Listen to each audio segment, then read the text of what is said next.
Right now, China's detained over 1 million Uyghurs and other Turkic Muslims into concentration camps. They are forced to denounce Islam, adopt atheism, and pledge allegiance to the Chinese state.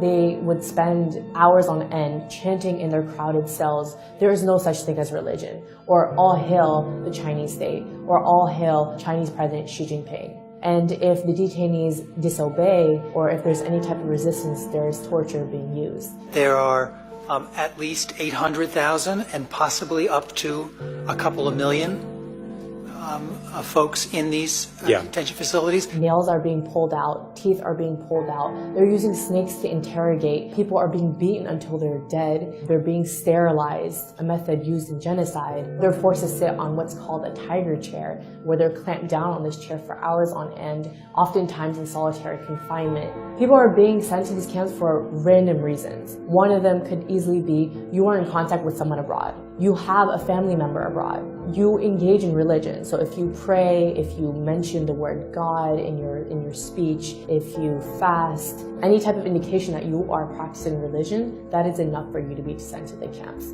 And thousands of people have actually been transferred from these camps to prisons. One of my relatives in early 2017 got put inside one of these camps. Last November, he came out dead. One of my relatives got sent to a camp because he went to the United States to attend my cousin's wedding in 2014. Last August, he got sentenced to 15 years of prison. Many of my relatives, we don't know if they're alive or dead.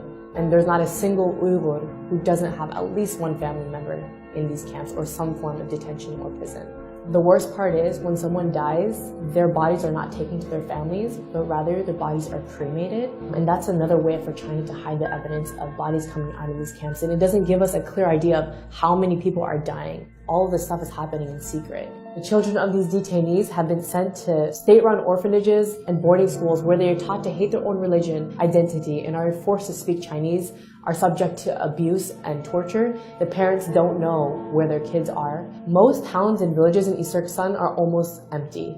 Around 70 to 80% of the civilians are all gone. You walk through the street and it's eerily silent because most people are in some form of detention or prison. Schools and factories are now being transformed into these concentration camps. The entire nation of East Turkestan has essentially become a dungeon for its people because China monitors their every action, even in the homes. So there are millions of hand government cadres who are living in Uyghur homes to make sure they're not engaging in religion and to assess their political views. Practicing Islam is completely banned. So for me to even say something like, "Oh, I'll see you tomorrow, God willing," is prohibited because you said the word God. Even having an Islamic name is a crime. So you have to change your name from a name like Muhammad or Fatima to an ethnic Han name. Thousands of Uyghur women are also forced to marry ethnic Han Chinese men. And this is another way to get rid of the next generation of Uyghurs. So why is China cracking down on Uyghurs and Turkic Muslims specifically? East Turkestan is really rich in minerals and resources,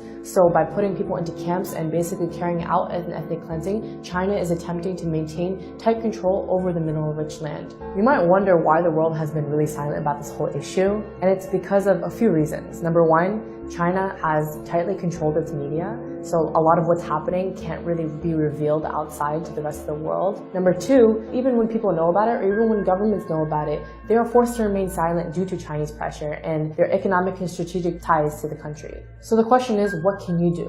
What we need you to do is raise awareness, because right now, most of the world has no idea that this is happening. Pressure your government leaders to acknowledge China's occupation of East Turkestan and its systematic campaign to wipe out the Uyghurs and other people of East Turkestan. Support your local Uyghur communities. They're in dire need of international support. Come out to their protests. Organize protests in front of Chinese embassies and bodies that can actually take action to challenge China's ethnic cleansing of the Uyghurs.